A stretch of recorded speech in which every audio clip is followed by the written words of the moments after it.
আরে আমাদের ভাই শরীফ ওসমান হাদি চলে গেছে। এই দেশের মানুষ বড় আফসোসের বিষয়, জানা যায় লক্ষ লক্ষ জমায়েত হয়েছে, কিন্তু আমরা যেন ভুলে যেতে বসেছি আমাদের ভাইকে। আরে ভাই, নিজের জীবনের পরোয়া না করে, নিজের জীবনের মায়া না করে আওয়ামী লীগ, বিএনপি, জামাত কিংবা এনসিপি বা কোন দলের চামচামি চাটুকারিতা না করে দেশ এবং জাতিকে ভালোবেসে হিন্দুত্ববাদী ভারতের বিরুদ্ধে এভাবে বুক চিতিয়ে বক্তব্য দেওয়া একটা ছেলে এই যুবক বয়সে শুট করে তাকে দুনিয়ার মায়া ত্যাগ করতে হলো। এখনো পর্যন্ত একটা খুনিকেও এই সরকার ব্যর্থ হয়েছে, একটা খুনিকেও ধরতে পারে নাই। আমরা বলবো এই ব্যর্থ সরকার, এই ইন্টারিম সরকারকে বলবো দ্রুত আমাদের ভাই শরীফ ওসমান হাদির বিচার করতে না পারলে বাংলার জনগণ আপনাদেরকেও হাসিনার মতো এদেশ থেকে বিদায় করতে বাধ্য হবে। আপনারা একটা টালবাহানা শুরু করেছেন। আশ্চর্য লাগে, একটা যুবক ছেলে এই বয়সে দিনে দুপুরে জুমার নামাজের পরে শুট করে 6 ঘন্টার মধ্যে তার খুনি হাওয়া হয়ে গেল। এটা কোনো রাষ্ট্র হইল? এটা কোনো রাষ্ট্র? শুক্রবার দিন জুমার নামাজের পরে যদি আমারও ওইভাবে শুট করে দিয়ে একজন পালায়া যাইতে পারে, আরে ভাই তাইলে আপনার নিরাপত্তা কোথায় বলেন? আপনি, আমি, আমরা। আরে মিয়া, শরীফ ওসমান হাদির মতো পরিচিত ব্যক্তির যদি এই দেশে খুনের বিচার না হয়, আপনার আমার বিচার হইব? তাইলে এটা কোনো রাষ্ট্র হইল? আর আফগানিস্তানের দিকে তাকায় দেখেন, সুবহানাল্লাহ, ওয়ালাউ আন্না আহলাল কুরা আমানু ওয়াত্তাকু লাফাতাহনা আলাইহিম বারাকাতিম মিনাস সামাই ওয়াল আরদ। আল্লাহ যে বলছে, যেই ভূমিতে, যেই জমিনে, যেই জনপদের লোকেরা আল্লাহর কোরআন দিয়ে নিজেদেরকে শাসন পরিচালনা করে, কোরআন হয় তাদের সংবিধান, যেই ভূমিতে আল্লাহর কোরআনের আইন চলে, তাকওয়া এবং খোদা বিরুতা থাকে, ওই জমিনে এত সময় নেওয়ার সুযোগ নাই। আর বাংলাদেশের এই পশ্চিমা আইন, এই তথাকথিত এই পশ্চিমাদের, ইংরেজদের সেই রেখে যাওয়া আইন এখনো পর্যন্ত রয়ে গেছে। উরে বাবা, খুন হয়েছে আজকে, মামলা হয় কয়েকদিন পরে, তারপরে অনেক দিন জায়গা, আসামি ধরতে পারে না, এরপরে আরও কিছুদিন জায়গা, চার্জশিট দেওয়া হয়, 1 বছর 2 বছর পরে দেয় চার্জশিট, আবার 4-5 বছর পরে, 7 বছর পরে রায়, এরপরে রায় হইলেই বিচার হবে না, রায়ের পরে আসামি পক্ষ আপিল করে, আবার বাদী পক্ষ আপিল করে, আবার আপিল শুনানি হয়, আবার লিভ টু আপিল, ওরে বাবা, তারপরে রিভিউ।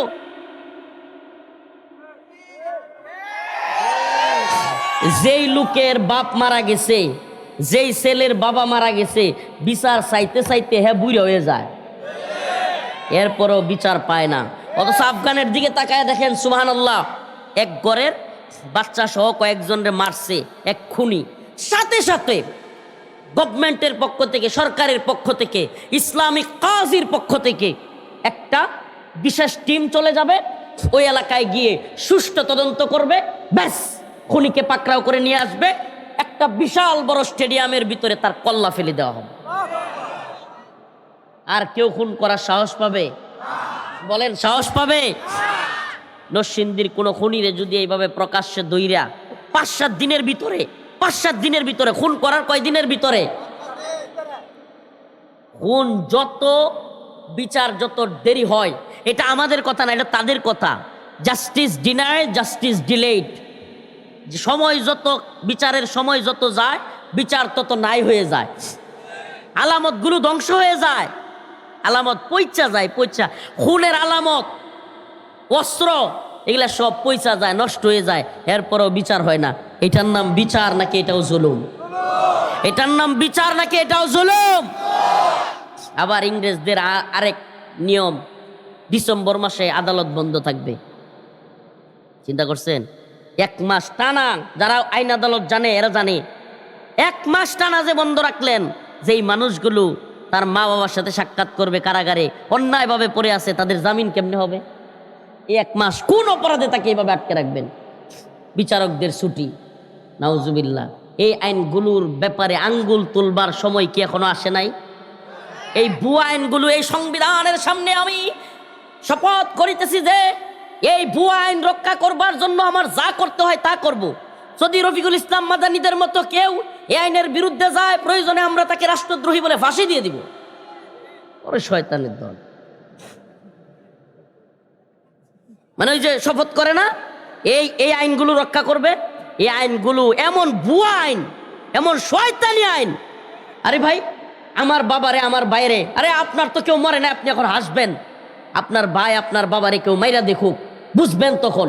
আদালতে দৌড়তে দৌড়তে বিচার চাইতে চাইতে এক পর্যায়ে আসামির আগে বাদী ল্যাঙ্গ হয়ে কয় আমার আর বিচার লাগতো না। ওরে শয়তানি। এই আইনগুলোর ব্যাপারে কি এখনো কথা বলবার সময় আসে নাই? আমাকে বলেন, আপনি আমাকে বলেন, যদি আদালত চায়, যদি সত্যিকার অর্থে আদালত চায়, বিচারক চায়, এই একই মামলায় 1 মাসের মধ্যে রায় দেওয়া সম্ভব কিনা? বলেন সম্ভব কিনা? দুই পক্ষের উকিল নির্ধারণ হবে, সাক্ষ্য আসবে, ঠাসঠাসি সাক্ষ্য নেওয়া হবে, ব্যাস সাক্ষ্য প্রমাণ রেডি থাকলে বিচার শেষ করে দেওয়া হবে। আরে মিয়া, প্রয়োজনে সুষ্ঠু বিচারের জন্য ছায়া তদন্ত করবে, সমস্যা কি? ছায়া তদন্ত করবে, সাক্ষীরা এক কথা বলতেছে, এটার সাথে মিলতেছে কিনা গোপনে 2-3 জনকে পাঠাইলে ওই এলাকায় সব দেখবেন মানুষ ফরফরায় বলে দিবে। ঠিক কি ঠিক না? আমাদের ভাই শরীফ ওসমান হাদি, আল্লাহ তার কবরকে জান্নাতের বাগান বানায় দিক। এই ছোট্ট মানুষ আমাদেরকে ছেড়ে চলে গেল। আমার এই যে গজলটা প্রথমে কইছি না, সত্যি কথা, শরীফ ওসমান হাদি ভাইরে মনে কইরা কইরা কইছি। সবাই তো চলে যাই কাছে থেকে অজানাই, তোমার চলে যাওয়া এত বিষাদ কেন লাগে? হাজার লাশের ভিড়ে তোমার দেহটা কেন এত মায়া মায়া লাগে? সবাই তো চলে যায় কাছে থেকে অজানাই, তোমার চলে যাওয়া এত বিষাদ কেন লাগে? হাজার লাশের ভিড়ে তোমার দেহটা কেন এত মায়া মায়া লাগে? তুমি ছিলে প্রিয়জন, তুমি আপনজন, তোমায় হারিয়ে লাগে বড় একা। সাকাল্লাহু সারাকা ওয়াজআলাল জান্নাতা মাসওয়াকা, সাকাল্লাহু সারাকা ওয়াজআলাল জান্নাতা মাসওয়াকা। আপনি এই দলের আর ওই দলের দোষ দিয়া লাভ কি হইব? আপনি কি মনে করছেন ক্ষমতার পালাবদল হইলে এগুলো সব চেঞ্জ হয়ে যাবো গা? না, এটা এই দল আর ওই দলের দোষ না, এটা সিস্টেমের দোষ। সিস্টেম আমি বুঝতেছি না, এটা সিস্টেম হয়ে গেছে। খারাপ লোকগুলো আজকে আপনার আমার বিচার ফাইসালা করতেছে। খারাপ লোকগুলো আজকে আমাদের সমাজের আদবার মাতবর হইতেছে। এটা কিয়ামতের আলামত, এটা কিয়ামতের আলামত। দুই দলের লাগাইয়া দিয়া তলে তলে দুই পক্ষের কাছ থেকে টাকা নেই, দান্দা করে। আমনে ঘরে লাগাই মনে হয় নাই? এক দল আরেক দলের লগে ঝগড়া লাগছে, এরেও গিয়া খুসা দেয়, পারে এ বড় বদমাইশ ফাজিল ছাড়বি না, হেডিরও গিয়া খুসা দেয়। দুই অর্ডারে লাগাইয়া দিয়া পরে একসাথে দরবার করে, কিছু টাকা খায়। আমাদের এলাকার একটা দরবারের কথা বলবো। এক দরবারের মধ্যে এক লোক 5,000 টাকা দিছে। কয় হাজার? 5,000 টাকা দিছে তার পক্ষে রায় দেওয়ার জন্য। আমাদের সমাজে, আমাদের সাধারণ মানুষের মধ্যেও আরেকটা আশ্চর্য সমস্যা আছে। সেটা কি? আমি আলহামদুলিল্লাহ পূর্বদলায় নেত্রকোনায় ছোট মানুষ হইলেও দরবার সালিশ কিছু করার সুযোগ হয়েছে, আল্লাহ তাআলা করছেন। মানুষ মনে করে যে হুজুর আসলে ভালো বিচার পাবো, অনেক সালিশে বিচারে গেছি। এটা বিষয় দেখলাম, আমাদের সমাজের মানুষ ন্যায় বিচার চায় না, আমাদের সমাজের মানুষ নিজের পক্ষের বিচার চায়। এটা আমি একবার সব বিচারক দিয়া দেখছি। ন্যায় বিচার চায় না, সঠিক বিচার চায় না, চাই কি আমার পক্ষে বিচারটা কি হইতে হইব, আমার পক্ষে। তো এই জিনিসটা অবাক হওয়ার, এই কাজটা করবার জন্য যেই নেতা তার পক্ষে বিচার ফাইসালা দিবে তারা টাকাও দেয়। কি দেয়? টাকা দেয়। কি জন্য? ন্যায় বিচারের জন্য না, যে আমার ন্যায়টা পায়া দেন এই জন্য না, আমার পক্ষে আসুক। রায় কি? তো এক লোক 5,000 টাকা দিছে, বাস্তব ঘটনা করতেছি। কয় হাজার? 5,000। এখন বিচার সালিশ সব শুরু হয়েছে। বিচার সালিশের এক পর্যায়ে যে 5,000 টাকা দিছে, এই দরবারের যে নেতা মাতবর, হ্যাঁ রায় দিছে উল্টা। এখন যে 5,000 টাকা দিছে নেতার দিকে চায় একটু আড়াল থেকে, বুঝেন নাই সিস্টেমটা, বুঝেন নাই? এটা কি হলো, এটা কি হলো, মানে এটা কি হইলো, এমন করতেছে। এখন নেতা কয় কি করবো, 5-এ দরবার লয়ে গেছে গা 10-এ। নেতায় কি কয়, কি করবো 5-এ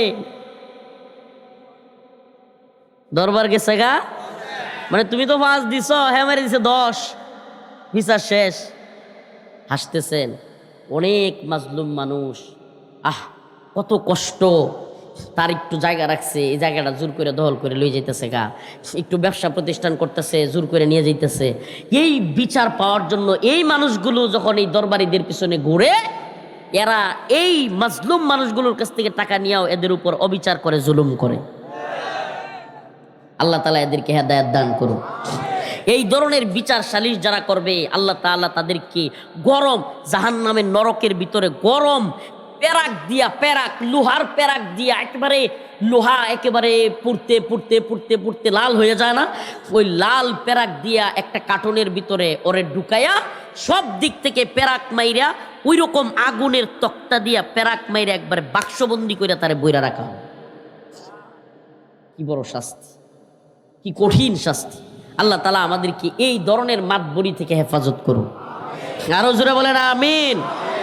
ইন্নাল হামদুলিল্লাহ নাহমাদুহু ওয়া নাস্তাঈনুহু ওয়া নাস্তাগফিরুহু ওয়া নু'মিনু বিহি ওয়া নাতাওয়াক্কালু আলাইহি ওয়া নাউযু বিল্লাহি মিন শুরুরি আনফুসিনা ওয়া মিন সাইয়্যাতি আ'মালিনা মান ইয়াহদিহিল্লাহু ফালা মুদিল্লা লাহু ওয়া মান ইউদ্লিল ফালা হাদিয়া লাহু ونشهد أن لا إله إلا الله وحده لا شريك له أما بعد فقد قال الله تبارك وتعالى في كلامه المجيد وفرقانه الحميد أعوذ بالله من الشيطان الرجيم بسم الله الرحمن الرحيم وإن طائفتان من المؤمنين اقتتلوا وإن طائفتان من المؤمنين اقتتلوا فأصلحوا بينهما فإن بغت إحداهما على الأخرى فقاتلوا التي تبغي حتى تفيء إلى أمر الله فإن فاءت فأصلحوا بينهما بالعدل وأقسطوا إن الله يحب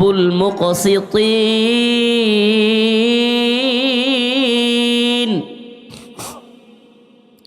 صدق الله مولانا العظيم وصدق رسوله النبي الكريم ونحن على ذلك من الشاهدين والشاكرين والحمد لله رب العالمين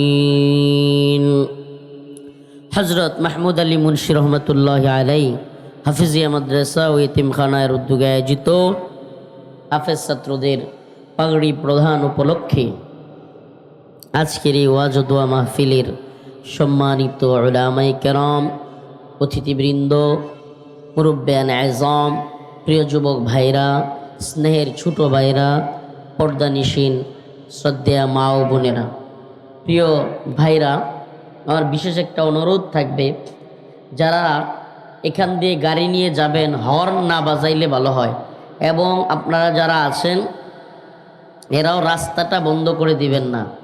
প্রয়োজনে ওই যে ওইদিকে জায়গা আছে ওইদিকে যান, মসজিদে জায়গা আছে মসজিদের ভিতরে ঢুকে বসেন, মাদ্রাসায় জায়গা আছে মাদ্রাসায় আসেন। আল্লাহ পাক আমাদের বুঝার এবং আমল করার তৌফিক দান করুন। আরো জোরে বলেন আমিন। আচ্ছা, বাজারে সবার সামনে আমার যদি কেউ বকে গালাই দেয়, আপনারা যদি কেউ গালি দেয়, তখন কেমন লাগে? একটু চিন্তা করেন কেমন লাগে। আচ্ছা, আমনে আমার যদি খারাপ লাগে, তাহলে আমরা যারে দেই, আল্লাহ না করুক, আমরা যাকে দেই তারও কি খারাপ লাগে কি লাগে না? সেও বেইজ্জতি হয় কি হয় না? তো আপনার প্রভাব আছে, ক্ষমতা আছে বইলে আপনি যে গালি দিলেন, আপনি যে তাকে মারতে গেলেন, আগামীকালকে যদি কেউ আপনার সাথে এমনটা করে তখন আপনার কেমন লাগবে? এই জন্য আল্লাহ রব্বুল আলামিন বলেন, ওয়াইন তাইফাতানি মিনাল মুমিনিনা ক্বাতাতালু ফাআসলিহু বাইনাহুমা। যখন দুইটা পক্ষের মধ্যে লেগে গেছে, ঝামেলা হয়ে গেছে, দৌড়াদৌড়ি শুরু হয়ে গেছে, তখন তোমরা তাদেরকে নিবৃত করো, সুলাহ করে দাও, সমাধান করে দাও। সুবহানাল্লাহ। কি করে দাও? বিশ্বাস করেন, যত লোকেই মারামারি লাগুক, মনে করেন কথার কথা এক দলে 100, আরেক দলে 150, অনেক লোক না? আঞ্চলিক মারামারিতে 100-150 করে লোক, এটা বিরাট ব্যাপার সেবা। 5টা মানুষের রাগারাগি হইলে ফিরানো যায় না, কিন্তু ফিরানোর একটা সিস্টেম আছে। সেটা কি? মারামারিটা 100 লোকে করুক, এদের মধ্যে একজন লিডার আছে। কি আছে? প্রত্যেক গ্রুপেরই একটা প্রধান লোক আছে।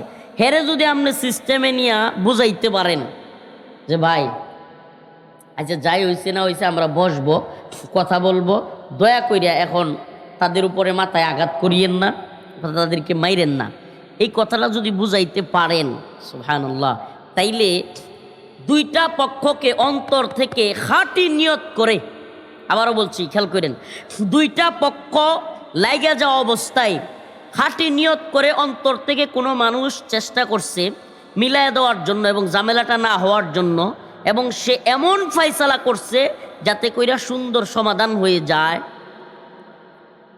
সূর্য যখন আরশে একেবারে নিকটবর্তী হয়ে যাবে বিচার দিবসে, গইলা গইলা চামড়া রক্ত এগুলো পড়তে থাকবে, এত কাছে আসবে সূর্য, ওই দিন আল্লাহ পাক বিশেষ কয়েকটা শ্রেণীর মানুষকে আরশের ছায়ার নিচে স্থান দিবেন। কোথায়?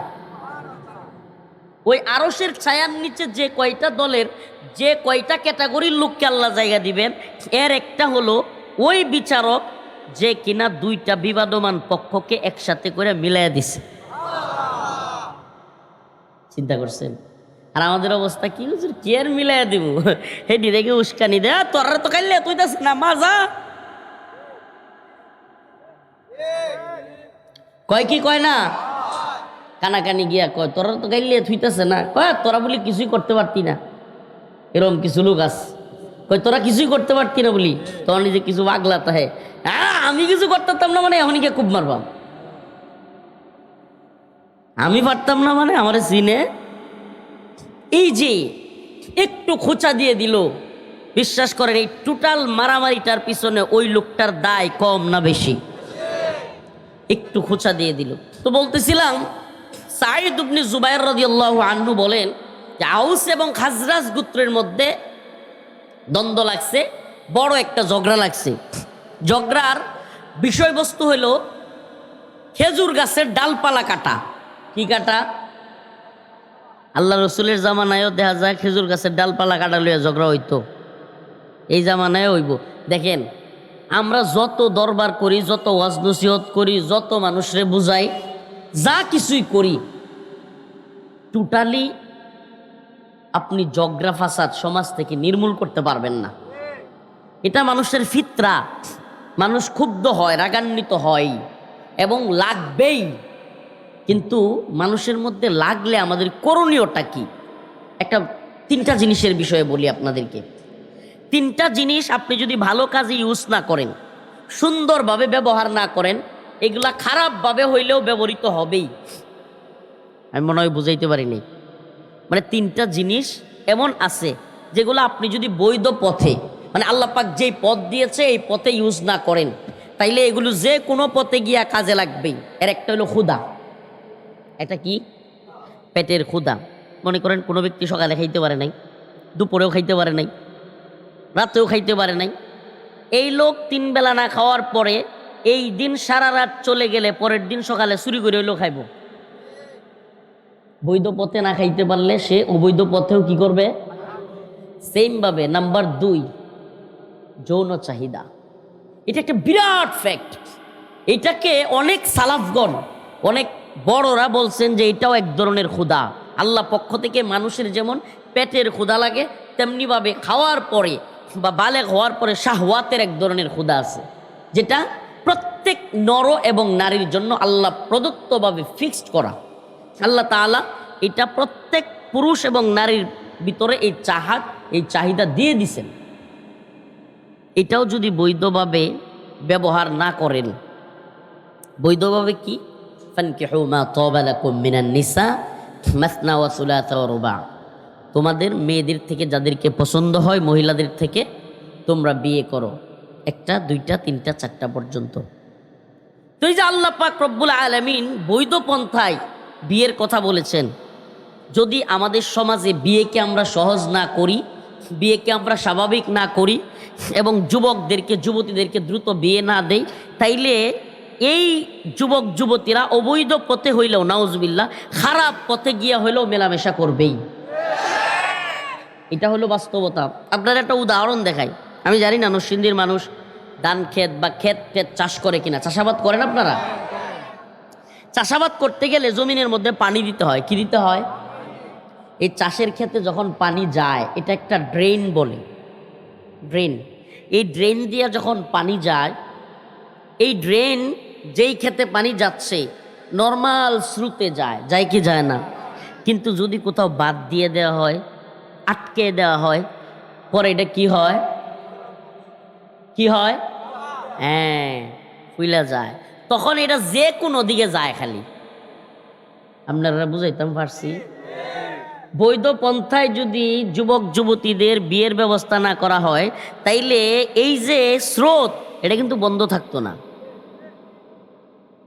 ঠিক তেমনিভাবে নাম্বার 3, যে কথাটা বলার জন্য এই আলোচনাটা আনা, নাম্বার 3 হলো রাগ। রাগ কি? রাগ। রাগ প্রত্যেক মানুষের মধ্যে আছে, কম হোক বেশি হোক। ডায়াবেটিস প্রত্যেকের ভিতরে আছে, কম হোক বেশি হোক। রাগ কি? সকলের ভিতরে আছে। রাগ করবেই মানুষ, এ স্বাভাবিক। মানুষের রাগ করাটা এটা তার স্বভাবজাত, ফিতরা। কিন্তু এই রাগটাকে তাইলে বৈধ পন্থায় কেমনি ইউজ করবো হুজুর? বুঝলাম যৌন চাহিদা ইউজ করার একটা মাধ্যম আছে, খাওয়া দাওয়া এটারও একটা বৈধ পন্থায় একটা চাহিদা পূরণ করার সিস্টেম আছে। কিন্তু রাগ আবার বৈধ পন্থায় কেমনে ব্যবহার করে? সুবহানাল্লাহি ওয়া বিহামদিহি। আচ্ছা, আল্লাহ রাসূল সাল্লাল্লাহু আলাইহি সাল্লাম বলছেন শেষ জামানায় সন্তান তার মায়ের সাথে অসদাচরণ করবে। আল্লাহ রাসূল সাল্লাল্লাহু আলাইহি সাল্লাম বলছেন শেষ জামানায় সন্তান তার মায়ের সাথে বাবার সাথে কি করবে? আচ্ছা, আল্লাহ রসুল কইছে, এটা তো ওইব না, হইতো না। কিয়ামতের আলামত হইল খুন খারাপি বাইরে যাবে।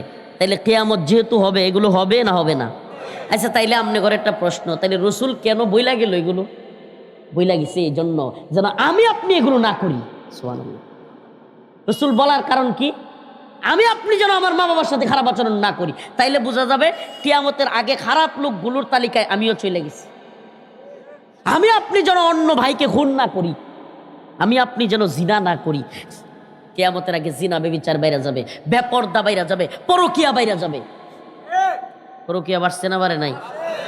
নরসিংদী, কুমিল্লা এইসব অঞ্চলে পরকিয়ার অভাব নেই, মনে কষ্ট নিয়েন না। যত বিদেশ তত পরকিয়া বেশি। আল্লাহ এদেরকে হেদায়েত দান করুক। আরেকটা কথা বলি, স্রোতের বিপরীত কষ্ট পাইতে পারেন। স্ত্রীকে বাড়িতে রাইকা 4-5 বছর 7 বছর এভাবে বিদেশে থাকা জায়েজ নাই। মুফতিয়ানে কেরাম ফতোয়া দিবে। মুফতিয়ানে কেরাম, বিজ্ঞ মুফতিয়ানে কেরামের কাছে জিজ্ঞেস করেন। এইভাবে 4-5 বছর 7 বছর নতুন বিয়ে করে 3 মাসের জন্য আমাদের মা বোনকে রাইখা, আমাদের বোনদেরকে রাইখা সে চলে গেছে। আরে মিয়া, এই দুনিয়ায় কি টাকার জন্য আসছো নাকি? আবার নাম দিছে রেমিটেন্স যোদ্ধা। অবশ্যই তাদেরকে রেসপেক্ট করি আমি, অবশ্যই তারা বাংলাদেশের অর্থনীতির চাকা সচল করছে। কিন্তু এটা বুঝবেন না ভাই, যেই মেয়েটা এইভাবে স্বামী ছাড়া 4-5 বছর থাকতেছে, যে ছেলেটা এইভাবে তার স্ত্রীকে রাইকা এইভাবে বিদেশে পড়ে আছে, তাদের কাছে জিজ্ঞেস করেন এই কষ্টটা কত বেশি। এই কতগুলো সময় চলে যায়। এই পৃথিবীতে কি খালি আইছি টাকা কামাই করতে? টাকা কামাই করতে আসছি? আমরা টাকা কামাই করতে শুধু আসি নাই, এটা মনে রাখবেন যে আমরা শুধু টাকা অর্জন করতে আসি নাই।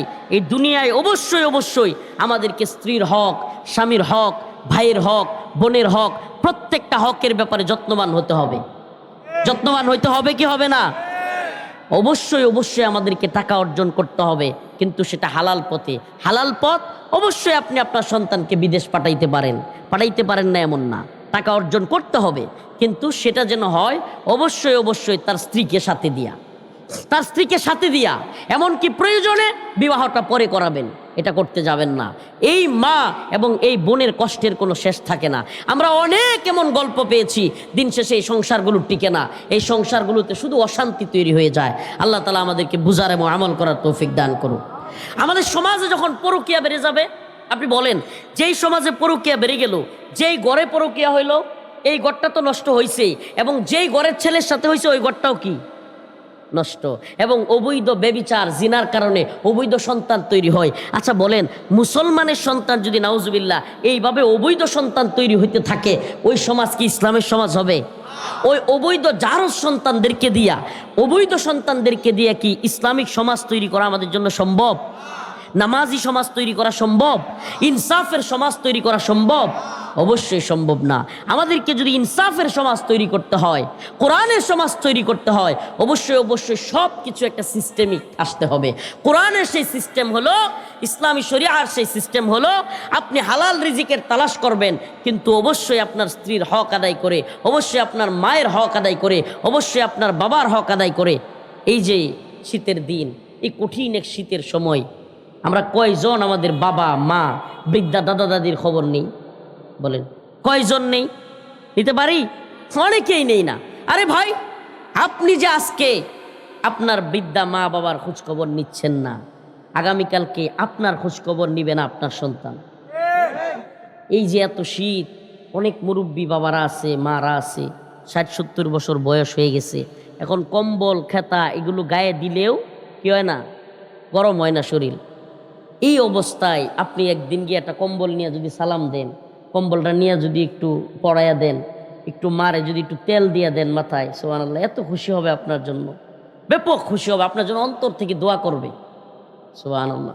এই জন্য আমি বলি, আমি বারবার বাচ্চাদেরকে, নিজের সন্তানদেরকে বিদেশে পাঠানো, বিশেষ করে ওই সমস্ত ওয়েস্টার্ন কান্ট্রি যেগুলোতে নামাজের খবর নাই, যেগুলোতে ঠিকমতো আপনার সন্তান নামাজ পড়তে পারে না, উলঙ্গ বেহায়া মেয়েদেরকে দেখে, এই সমস্ত রাষ্ট্রে মুফতিয়ানে কেরামের সাথে জিজ্ঞেস করবেন ফতুয়া, খালি টাকার পিছনে ছুটেন না, জিজ্ঞেস করেন যে সমস্ত রাষ্ট্রে নিজের দিন ইমান ঠিক রাখা যায় না, যে সমস্ত রাষ্ট্রে ন্যাংটা মেয়েদেরকে দেখতে হয়, ন্যাংটা সরাসরি, এদের সমাজ অসভ্য সমাজ, এদের সমাজ নাম দিছে উন্নত বিশ্ব কিন্তু অসভ্যতায় ভরপুর, এই সমস্ত রাষ্ট্রগুলোতে যাওয়ার ব্যাপারে মাসআলা কি?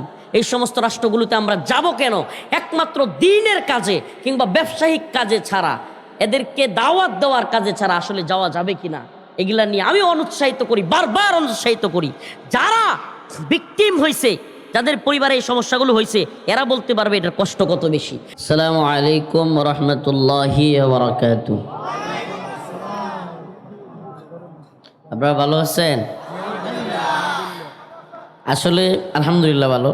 আসলে ওই যে 3 জন হাফেজ সাহেব আপনাদের মাদ্রাসার, এরা দুর্গাপুর নেত্রকোনার, মানে আমার এলাকার হওয়ায় অনেকেই অবাক হচ্ছেন যে হুজুরও নেত্রকোনার, বক্তাও নেত্রকোনার, হাফেজ সাহেব সব নেত্রকোনার। আসলে হাসার বিষয় না, এটা আপনাদের জন্য লজ্জার। আমার আলোচনার আগে আবার ঠিক কয়, লজ্জার হইলে কি মানুষ ঠিক কয় নাকি একটু অনুশোচনা আসে, একটু হয়? শুনেন, আপনারা হয়েছে কি জানেন, আল্লাহ মাফ করো, আস্তাগফিরুল্লাহ, নরসিংদীর মানুষ হয়েছে দুনিয়ামুখী, টিয়া কামাইন লাগবো, বেশি বেশি করে বাড়ি গাড়ি এটা করুন লাগবো, পোলাবান বিদেশে বাড়ান লাগবো, এই তো হইলো আপনারা প্ল্যানিং। আরেকটা মজার কথা কই আপনারা, এরা খালি যে আমার এলাকার এরকম না, এই যে বাইজির ছেলেটারে দেখছেন, আনাসের ভাই, আপনাদের হুজুর আনাস তার ভাই, সে হলো আমার মাদ্রাসার ছাত্র। মানে আমি যে গাজীপুরে যে মাদ্রাসা করছিলাম, এরা এই নুরানি নাজারা পড়ছে হইলো আমার এনে, আরও আছে আপনার এনের, আপনাদের মাদ্রাসায় আরও আছে যেগুলো আমার মাদ্রাসায় পড়তো গাজীপুরে। পরে তো আমার যখন ধরে নিয়ে গেল, মাদ্রাসাটা বন্ধ, মাদ্রাসায় এমনিতেই প্রশাসন বন্ধ করে দিছে। তো যাই হোক, আলোচনা শুরু করবার আগে আমার ভাই আনাসের একটা পক্ষ থেকে, মাদ্রাসার পক্ষ থেকে একটা আর্জি জানানো হয়েছে। আমি বয়ানের শুরুর আগে যেন একটু বলে দেই যে যেমন পারেন, কিছু ছাত্র যাবে হয়তো, নাকি আনাস? ছাত্র যাবে, একটু যে যেমন পারেন আপনারা এই যে সুবহানাল্লাহ 3টা ছাত্র হাফেজ সাহেব হইছে, সুবহানাল্লাহ, ছোট ছোট বাচ্চা, কোরআনের হাফেজ 30 পারা। আপনাদের কি মন চায় না যে আপনাদের সন্তানরা ওইভাবে হাফেজ হোক? আরে ভাই, সন্তান যদি হাফেজ হয়, আলেম হয়, আর যাই হোক, এই সন্তান মাদকাসক্ত হবে না। সন্তান যদি হাফেজ হয়, আলেম হয়, আর যাই হোক, এই সন্তান আপনাকে বৃদ্ধাশ্রমে পাঠাবে না। সন্তান যদি হাফেজ হয়, আর যাই হোক আর না হোক, মা বাবার উপর অত্যাচার করবে না। এটা লিখে রাখতে পারেন। তো এই জন্য এই যে কওমি মাদ্রাসাগুলো, মাদারিসে কওমিয়া, এগুলা এমন কিছু প্রোডাক্ট তৈরি করে দেয়, এমন কিছু বাচ্চা আপনাদেরকে তৈরি করে দেয়, যারা দিন শেষে আপনার বিপদে আপদে বালা মুসিবতে আপনার পাশে দাঁড়াবে। যখন আপনার পাশে কেউ নাই, তখন দেখবেন যে সুবহানাল্লাহ, আলেম ওলামারা, এই মাদ্রাসার তালিবুল ইলমরা আপনার কাছে গিয়া কোরআন তিলাওয়াত করতেছে, আপনার জন্য দোয়া করতেছে, আপনার জানাজায় শরীক হচ্ছে, কেউ মারা গেলে দৌড়াইয়া যাচ্ছে, গোসল দিচ্ছে। সুবহানাল্লাহ। অতএব আমাদের কি মাদ্রাসার পাশে থাকার প্রয়োজনীয়তা আছে না? যে যেমন পারেন, 500, 1000, 2000, 3000। আমি জানি আপনাদের এলাকার মানুষ আর্থিকভাবে মাশাআল্লাহ স্বাবলম্বী, আমাদের মা বোনেরা আছে, ওনাদের কাছেও যাবে। যদি আপনারাও পারেন কিছু দিয়ে শরীক হন, দেখুন এটাই আপনার কবরে যাবে। সুবহানাল্লাহ। আপনার নেক কাজগুলোই আপনার কবরে যাবে। আপনার এই হাত খুলে দান করাটাই আপনার কবরে যাবে। এটা আজকে আপনি বুঝবেন না, এভাবেই দিনগুলো চলে যাবে। আপনি, আমি, আমরা সবাই কবরে চলে যাব। কেউ দুনিয়ায় থাকতে আসি নাই, কেউ থাকতে আসি নাই। এভাবেই দিনগুলো চলে যাবে, কেটে যাবে, এবং একদিন আমার নাম মাইকে এলান হয়ে যাবে যে শাহাবুদ্দিন সাহেবের ছেলে রফিকুল ইসলাম মাদানী ইন্তেকাল করেছেন, ইন্না লিল্লাহি ওয়া ইন্না। এইভাবে সকলের নাম মসজিদে এলান হয়ে যাবে। হবে কি হবে না? আমরা আনন্দ করি, ফুর্তি করি, যাই করি। আরও 2-4 জন পোলাপান দিতে বলতেছে, আরও ভিতরে লোক দেব। আমি আলোচনা শুরু করে দিব, তার একবারে খুব সংক্ষিপ্ত সময়। মসজিদেও জায়গা আছে, লোকজন যদি বসতে চায় মসজিদেও বসতে পারবে। আর আমাদের মা বোনদেরকে বলবো, আপনারা আপনাদের দানের হাতকে বড় করেন, দান বেশি বেশি দান সাদাকা করেন। মা বোনদের কাছেও যাও, ছোট ছোট বাচ্চাদেরকে পাঠাইলে দেখা গেছে অনেক সময় পুরুষের চাইতে মহিলারা দান করে বেশি। মা বোনদের কাছেও পাঠাও।